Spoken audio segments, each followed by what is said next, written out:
Hello everyone. सो episode की starting में हमें दिखाया जाता है कि गार्डनर वहाँ पर आकर होंगसू को पीछे से धक्का दे देता है और नीचे गिरने की वजह से वो बेहोश हो गई थी। वहीं हम शिन्यू को देखते हैं जो कि बार बार उसे कॉल लगाने की कोशिश कर रहा था, लेकिन होंगसू कॉल रिसीव ही नहीं कर रही थी, जिस वजह से वो मिस्टर कॉन्ग के थ्रू पता लगा लेता है कि इस वक्त होंगसू कहाँ पर होगी। शिन्यू रास्ते भर होंगसू के लिए काफ़ी ज़्यादा वरिड होता है, उसे बार बार उल्टे सीधे ख्याल आ रहे होते हैं और वो पूरे रास्ते में होंगसू को कॉल लगाने की कोशिश करता है, लेकिन वो उसकी कॉल रिसीव नहीं करती। वहीं हम उस गार्डनर को देखते हैं जो कि उसके ऊपर मिट्टी डाले जा रहा था और वो भी इस वजह से क्योंकि उसे गुस्सा था होंगसू पर इस बात का कि होंगसू ने किसी और को डेट किया। इतने में ही गार्डनर के पास शिन्यू का कॉल आता है जो कि उससे पूछ रहा था कि वो इस वक्त कहाँ पे है, जहाँ पर गार्डनर उसे जवाब देता है कि वो तो गार्डन में है। इसीलिए शिन्यू ये उसको मालूम था कि वो वहाँ पर तो होगा नहीं, इसलिए वो अपना दिमाग लगाता है और उससे कहता है कि मैं वहीं पर ही आ रहा हूँ कुछ सवाल जवाब करने के लिए। असल में हमें पार्क में कुछ ह्यूमन बोन्स मिले और हमें ये शक है कि वो तुम्हारी बीवी का है और शिन्यू उससे इन्वेस्टिगेशन करना चाहता था और इसीलिए उसे वहाँ से जाना पड़ता है और वो होंगसू को वहाँ पर दफन नहीं कर पाया था। लेकिन होंगसू को बेहोशी की हालत में वही सारे फ्लैशबैक्स आने लग जाते हैं जो कि अब तक शिन्यू को आ रहे थे। उसे अपने सपने में वही छोटी बच्ची दिखती है जो कि शिन्यू को दिखती थी। वो बच्चा बार बार उस लड़की के पीछे भागता था ताकि वो उससे दोस्ती कर सके, जहाँ पे वो अपना नाम पहली बार उसे बताता है और वो उसका नाम मूजिन था। अब वो उस लड़की का नाम पूछता है जिस पर उस लड़की का नाम कोई नाम ही नहीं था, इसलिए मूजिन उसका नाम आयंगचो रख देता है। अब आयंगचो वही लेडी थी वो सभी स्पेल बुक्स लिखी थी। इतने में ही काफ़ी ज़्यादा रात हो जाती है और होंगसू का भी इस वक्त होश आ चुका था। जब वो अपने आप को एक गड्ढे में पड़ा हुआ देखती है तो वो बहुत ज़्यादा डर गई थी क्योंकि एक फॉरेस्ट वाली जगह थी। वहीं हम शिन्यू को देखते हैं जो कि होंगसू को ढूंढते ढूंढते उस फॉरेस्ट में आ गया था। होंगसू को वहाँ पर बहुत ज़्यादा डर लग रहा होता है, तभी वो अपना फ़ोन देखती है और तुरंत ही वो शिन्यू को कॉल लगाती है। वो शिन्यू को बताना चाहती थी कि वो असल में कहाँ पर फंसी हुई है, लेकिन इतने में ही उसका फ़ोन कट हो जाता है क्योंकि उसके फ़ोन की बैटरी ख़त्म हो गई थी। होंगसू उस गड्ढे से निकलने की बहुत कोशिश करती है, लेकिन वो गड्ढा बहुत ही बड़ा था। इतने में उसे शिन्यू की आवाज़ आ जाती है क्योंकि शिन्यू ने उसे ढूंढ लिया था। जब वो शिन्यू को अपनी आंखों के सामने देखती है तब उसे बहुत रिलीफ फील होता है। अब जैसे ही अपना हाथ वो आगे बढ़ाती है, इतने में ही होंगसू को वापस से कुछ फ्लैशबैक्स आने लग जाते हैं, जिसकी वजह से वो शिन्यू से एक पल के लिए घबरा जाती है क्योंकि उसे 2 हाथ दिख रहे थे, जिसमें से एक लड़की का था और दूसरा एक लड़के का था। वो घर जाकर इन्हीं सब चीज़ों के बारे में सोच रही होती है और उसे ऐसा लगने लगता है कि उसको और जो शिन्यू को फ्लैशबैक्स आ रहे हैं वो कहीं वो सेम तो नहीं है। इतने में शिन्यू उससे मिलने आ गया था क्योंकि वो देखना चाहता था कि वो वाकई में पूरी तरीके से ठीक है फिर नहीं।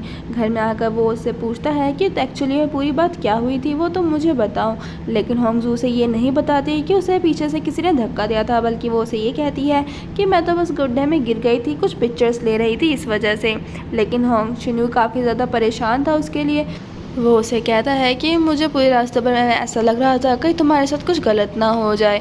अब ये सारी चीज़ें वो बोल रहा होता है तब वो उसे बहुत ज़्यादा क्यूट लगता है, लेकिन होंगसू फिर उसे बताती है कि मुझे भी वैसे ही सपने आते हैं जैसे तुम्हें आते हैं, कहीं हम दोनों पहले से जुड़े हुए तो नहीं हैं।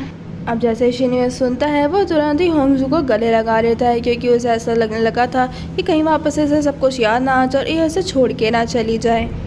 शिन्यू होंगसू को सुलाने की कोशिश करता है, लेकिन होंगसू से बताती है कि एक्चुअली मैं वो वहाँ पर बहुत ज़्यादा डर गई थी, लेकिन जैसे ही मैंने तुम्हें देखा मुझे बहुत रिलीफ हुआ। ये बहुत अच्छा होता है कि जब हमारी कोई फ़िक्र करता है। इतने ही मिस्टर के वहाँ पर जब घर पे आते हैं तब वो नीचे शिन्यू की कार को देखकर समझ जाते हैं कि शिन्यू कहीं और नहीं बल्कि होंगसू के घर में ही है। नेक्स्ट डे ऑफिस से मिस्टर कॉन्ग सभी लोगों को ये बताते हैं कि उन्हें और मिस्टर शिन्यू को एक ह्यूमन स्केलेटन मिला है और मिस्टर शिन्यू को ये शक है कि वो स्केलेटन किसी और का नहीं बल्कि उस गार्डनर की बीवी का है, क्योंकि उसकी बीवी 5 साल पहले ही मिसिंग हुई थी और वो पार्क भी 5 साल पहले ही बना है और उसे बनाने का काम किसी और का नहीं बल्कि उस गार्डनर का ही था। होंगसू पूरे रास्ते पर इसी बारे में सोच रही होती है कि इतने में उसे मिस्टर के का कॉल आता है जो कि उसके साथ लंच करना चाहता था, इसलिए वो उसे अपने साथ लंच पे इनवाइट करता है। असल में वो तो उसके सामने ही खड़ा था। उसके बाद वो उससे पूछता है क्योंकि उसने उसके हाथ पर चोट देख ली थी, तो वो इस बारे में उसे जानना चाहता था कि उसे ये चोट कैसे लगी है। जब होंगसू उसे बताने में हेजिटेट कर रही होती है तो मिस्टर के कहता है कि मैं तो ये सब कुछ शिन्यू की वजह से पूछ रहा हूँ, बल्कि उसी ने ही मुझे कहा है कि मैं तुम्हें प्रोटेक्ट करूँ, लेकिन जब तक मुझे मालूम ही नहीं होगा कि किससे तुम्हें प्रोटेक्ट करना है तो मैं कैसे करूँगा। जिस पर होंगसू कहती है कि आपको फिक्र करने की ज़रूरत नहीं है और मुझे तो शिन्यू का भी समझ में नहीं आता, पहले वो खुद ही मुझे बचाता है और फिर खुद ही लोगों से कहता है कि मुझे प्रोटेक्ट करें। अब ये बात सुनकर मिस्टर के को अच्छा तो नहीं लगता, लेकिन अब वो कर भी क्या सकते थे। उसके बाद हम देखते हैं कि होंगसू एक मार्केट में जाती है जहाँ पर सीसीटीवी कैमरा लगे हुए थे। ये कैमरा किसी और ने नहीं बल्कि शिन्यू ने कहकर लगवाए थे, क्योंकि उसे होंगसू की फिक्र थी। उसने हर रास्ते पे कैमरा लगवा दिए थे जहाँ से आना जाना होंगसू का हुआ करता था। वो सीसीटीवी कैमरा के रिकॉर्डिंग में देख लेती है उस गार्डनर को। उसे कन्फर्म हो जाता है कि उसे जिसने धक्का दिया था वो कोई और नहीं बल्कि वो गार्डनर ही था। इसलिए वो इन्वेस्टिगेशन करने के लिए उसके गार्डन में पहुँच जाती है, वो भी अकेले। लेकिन जब वो वहाँ पर आसपास देख रही होती है तब उसे वहाँ पर कोई भी नहीं दिखता।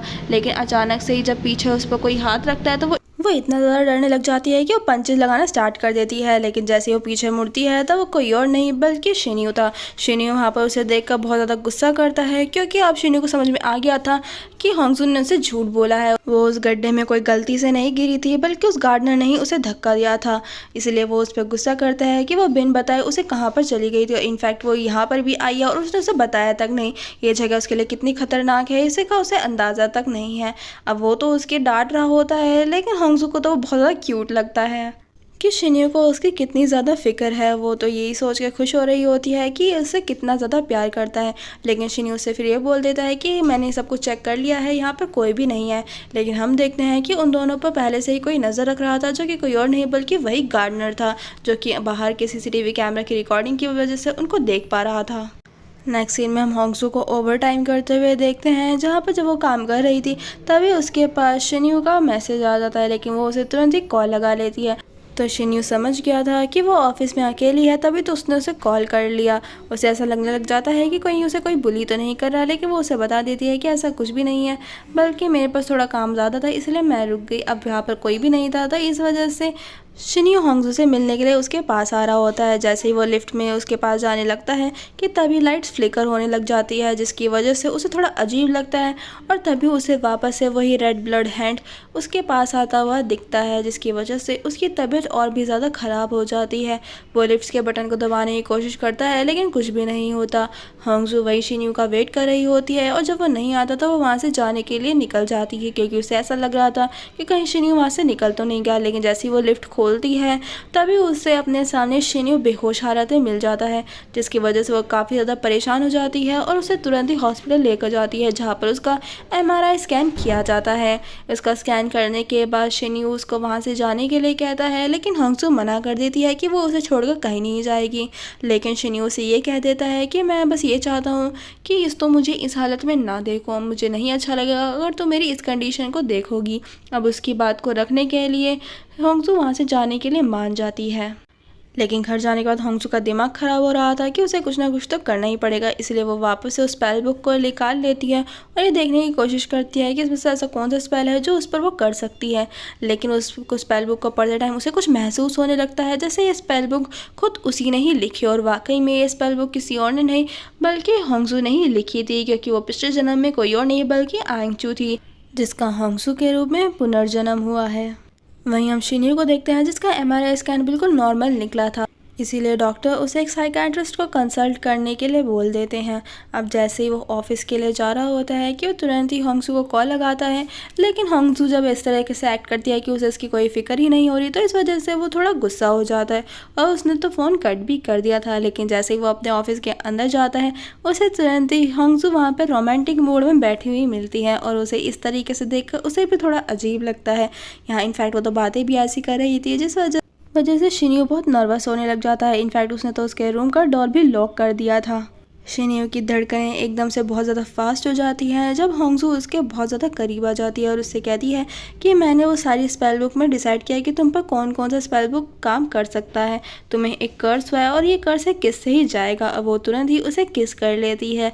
उसकी ये सारी हरकतें उसे बहुत ज़्यादा क्यूट लगती है, तो उसे कहता है कि एक किस से क्या होगा, चलो और भी किसेस करते हैं। जैसे ही वो करने लगता है तभी जीडोंग वहाँ पर आ जाता है, जिस वजह से इस बार होंगसू शिन्यू को पीछे से बहुत बुरी तरीके से धक्का दे देती है और वो जीडोंग के सामने एक्ट करना स्टार्ट कर देते हैं जैसे कि वो कुछ इंपॉर्टेंट काम पर बात करने आए थे। लेकिन जीडोंग तो समझ गया था कि इन दोनों के बीच में क्या चल रहा है, तो वो शिन्यू से कहता है कि आपको एक्टिंग करने की ज़रूरत नहीं है, मैं तो बस आपको ये बताने के लिए आया था कि मेयर आपसे डिनर पे मिलना चाहते हैं। उसके बाद वो मेयर से मिलने के लिए जाता है, जहाँ पर उसके फादर पहले से ही मौजूद थे और वो उसकी और यूना के साथ शादी फिक्स करने की बात पर आए थे, जहाँ पर उसके फादर ने तो शादी फिक्स भी कर दी थी। लेकिन इस बार शिन्यू बहुत ही नॉर्मल एक्ट करता है, वो बिल्कुल भी कि उन दोनों ने मिलकर उसकी शादी फिक्स कर दी यूना से, जबकि वो उससे प्यार भी नहीं करता। और वो तुरंत ही यूना से मिलने के लिए जाता है, उसे वहाँ पर एक रेस्टोरेंट में मिलने के लिए बुलाता है जो कि काफ़ी अच्छा था। इनफैक्ट उसने उसके लिए काफ़ी सारी अरेंजमेंट्स भी पहले से कर रखी थी। वो उसे बताता है कि उसके फादर हम दोनों की शादी के लिए बात करने के लिए आए थे, जिस पर यूना बताती है कि हाँ, मैं अपने फादर के सामने काफ़ी ज़्यादा रोई थी ना, तो इसीलिए वो इस तरह की बातें कर रहे हैं। अब यूना जब खाना ऑर्डर करने लगती है तो वो उसे कहता है कि तुम्हें ऑर्डर करने की ज़रूरत नहीं है, मैंने पहले से ही काफ़ी सारा ऑर्डर कर लिया है। लेकिन तभी वहाँ पर एक आदमी को मिलने के लिए बुलाता है जो कोई और नहीं बल्कि मिस्टर ली था। अब मिस्टर ली को देखकर यूना तो सरप्राइज़ हो जाती है और उसे समझ में नहीं आता कि शिन्यू ने इसे यहाँ पर क्यों बुलाया है। अब गाइस, मैं आपको ये बात याद दिला दूँ कि मिस्टर ली और यूना इन दोनों का ही अफेयर चल रहा था, जिसके बारे में शिन्यू को पता चल चुका था। शिन्यू यूना को सारी बातें डिटेल में बताता है कि उसे किस तरीके से मालूम चला उसके और मिस्टर ली के बारे में। इनफैक्ट उसने यूना के सामने उसकी सारी पोल पट्टी खोल के रख दी थी कि वो कब कब मिस्टर ली से मिली थी और किस तरीके से उन दोनों के बीच में क्या सब कुछ हुआ है। अब यूना एक्सप्लेन करने की कोशिश करती है, लेकिन मिस्टर ली उसे रोक देता है और उसे कहता है तो फिर क्या तुम मुझसे रिवेंज लोगे। जिस पर शिन्यू कहता है कि रिवेंज, भला मैं तुमसे रिवेंज क्यों लूँगा, बल्कि वो तो ये कहकर वहाँ से निकल जाता है कि तुम दोनों साथ में अच्छे लगते हो। नेक्स्ट डे यूना अपने फादर से मिलती है। अब उसके फादर को अभी शिन ने सारी बात बता दी थी, तो अब उन दोनों की शादी होना पॉसिबल ही नहीं हो सकता था। और वो बता देती है कि अब हम दोनों का सच में ब्रेकअप हो चुका है। वहीं ऑफिस में सभी लोगों को पता चल जाता है कि उस गार्डनर को पुलिस वालों ने अरेस्ट कर लिया है उसकी वाइफ के मर्डर के जुर्म में। और यही बात होंगसू शिन्यू को बताने के लिए टेक्स्ट करती हैं, जहाँ पर शिन्यू को भी पहले से सारी बातें मालूम थी। वो उससे पूछता है कि वो कहाँ पर है, वो उससे मिलना चाहता है, लेकिन होंगसू ये कहकर मना कर देती है कि उसकी टीम की गैदरिंग है। नेक्स्ट सीन में हम सभी उन लोगों को एक साथ डिनर करते हुए देखते हैं, जहाँ पर सभी लोग आपस में खूब सारी मस्ती बातें कर रहे थे। इनफैक्ट होंगसू ने काफ़ी ज़्यादा ड्रिंक भी कर ली थी, जिसकी वजह से वो सभी लोगों को ये बता देती है कि वो और मिस्टर के नेबर्स हैं। हम दोनों एक ही घर में रहते हैं, लेकिन वो फर्स्ट फ्लोर पे और मैं सेकंड फ्लोर पे रहती हूँ। और इनफैक्ट वो उन सब लोगों को ये भी बता देती है कि वो शिन्यू को डेट कर रही है, वो भी एक लव स्पेल की वजह से। उन लोगों को वो सारी बात बता देती है, लेकिन उन लोगों को इस स्पेल वाली बात मजाक लग रही होती है। नेक्स्ट सीन में हम शिन्यू को देखते हैं, जिससे होंगसू की वापस से बहुत ज़्यादा फिक्र होने लग जाती है, क्योंकि वो उसका कॉल रिसीव नहीं कर रही थी। लेकिन तभी वो अपने डोर पे देखता है कि कोई शख्स आया, और वो कोई और नहीं बल्कि होंगसू थी, जिसने बहुत ज़्यादा ड्रिंक कर रखी थी। वो उसके पास ही आकर बैठ जाता है और होंगसू से बताती है कि वो उसे बहुत ज़्यादा मिस कर रही थी। इनफैक्ट वो तो बस उसके चिपकना चाहती थी। वो ये कहकर उसके बहुत ज़्यादा क्लोज आ जाती है। वही शिन्यू को तो ये सारी हरकतें बहुत ही क्यूट लगती है, लेकिन होंगसू तो उसका बिल्कुल भी नहीं छोड़ रही थी, वो तो उसके पैर के चिपक जाती है। शिन्यू उसे हनी वाटर पिलाता है ताकि उसका हैंगओवर कुछ कम हो सके, लेकिन वो बताती है कि मैं काफ़ी ज़्यादा रिलीफ फील कर रही हूँ, क्योंकि मैंने सभी लोगों को हमारे रिलेशनशिप के बारे में बता दिया है। अब शिन्यू जैसे उसके लिए हैंगओवर मेडिसिन लेने के लिए जा रहा होता है, वो तुरंत ही उसे रोक लेती है और उसे अपने पास बिठाकर कहती है कि बस मैं तुम्हें सीज़ करना चाहती हूँ, मैं तुम्हें पूरी तरीके से अपना बनाना चाहती हूँ। ये कहकर वो उसके बहुत ज़्यादा क्लोज आ जाती है और शिन्यू को ऐसा लग जाता है कि वो उसे किस करेगी, तो अपनी आइज़ क्लोज कर लेता है। लेकिन होंगसू तो वहीं पर ही सो जाती है। और ये देखकर शिन्यू को तो हंसी आ रही होती है कि वो तो क्या कुछ सोच रहा होता और क्या कुछ हो गया। उसके बाद हम दोनों उनको साथ सोते हुए देखते हैं, जहाँ पर एक बार फिर से होंगसू को पिछली बातें याद आने लग जाती हैं। और इस बार कोई और नहीं बल्कि उन दोनों का उसका फेस क्लियरली दिख रहा था, जहाँ पे उसे वही ब्लड रेड हैंड दिखता है जो कि शिन्यू को दिखा करता था। और वो समझ गई थी कि ये ब्लड रेड हैंड किसी और का नहीं बल्कि उसी का है। इनफैक्ट वो तो ये भी देख लेते हैं कि जब वो शिन्यू को हाथ लगाती है तब उसकी कंडीशन कितनी ज़्यादा ख़राब हो जाती है। उसके बाद नेक्स्ट डे हम देखते हैं कि शिन्यू जब उठता है तब उसे अपनी आंखों के सामने होंगसू नहीं नज़र आती। इनफैक्ट उसे पूरे घर में कहीं पर भी होंगसू नहीं मिली थी। शिन्यू के पास उसके पेरेंट्स का कॉल आता है, जहाँ पे उसकी मदर उसे बताती है कि तुम्हारे फादर तुम्हारे और होंगसू के रिलेशनशिप के लिए मान गए हैं, वो तुमसे उनके बर्थडे पे मिलना चाहते हैं। वहीं हम देखते हैं कि उस गार्डनर को पुलिस वालों ने छोड़ दिया था। अब वो होंगसू और शिन्यू के साथ क्या करने वाला है, ये तो हमें आने वाले एपिसोड्स में ही पता चलेगा।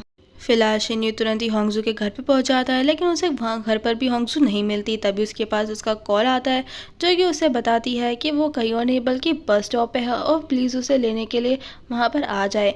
जैसे ही वो वहाँ पर पहुँचता है तब वो समझ गया था कि वो यूनवुल से मिलकर आई है और यूनवुल ने उसे ज़रूर कुछ ना कुछ बता दिया होगा। वो उसे गले लग के मिलती है और उससे कहती है कि प्लीज़ मैं तुम्हारे साथ स्नो देखना चाहती हूँ। अब जैसा ही वह ऐसा कहती है, हाँ, शिन्यू समझ गया था कि ज़रूर कुछ ना कुछ गड़बड़ है, लेकिन फिर भी वो उससे वहाँ पर लेकर जाता है। हंगजू से कहती है कि मैं तुम्हें कुछ बताना चाहती हूँ। शिन्यू उससे कहता है कि मैं भी तुम्हें कुछ बताना चाहता हूँ।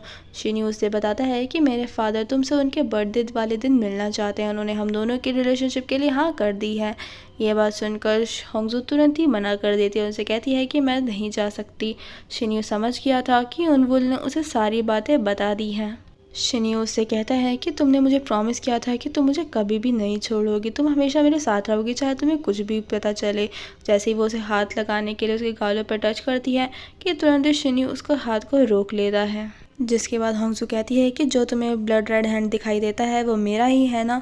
उसके बाद हमें पास्ट के सीन्स दिखाए जाते हैं जहाँ पर हम उन दोनों को एक साथ देखते हैं। आंगचू को किसी ने नाइफ से स्टैब कर दिया था और उसने नाइफ को किसी और ने नहीं बल्कि जूमिन ने पकड़ा हुआ था। अब वाकई में उसने आंगचू को मारा है ये तो यहाँ पर क्लियरली नहीं दिख पाता है, लेकिन आंगचू अपने मरते वक्त कहती है कि जिस किसी ने भी मुझे मारा है उसे कर्स्ड ज़रूर लगेगा। और वो अपने वही ब्लड रेड हैंड को जूमिन के फेस पर लगाती है जो कि आज तक शिन्यू को फील होता था। और यहीं पर ही हमारे एपिसोड का एक्सप्लेनेशन खत्म होता है। गाइस जाने से पहले मेरे चैनल को ज़रूर सब्सक्राइब करिएगा। Thanks for watching.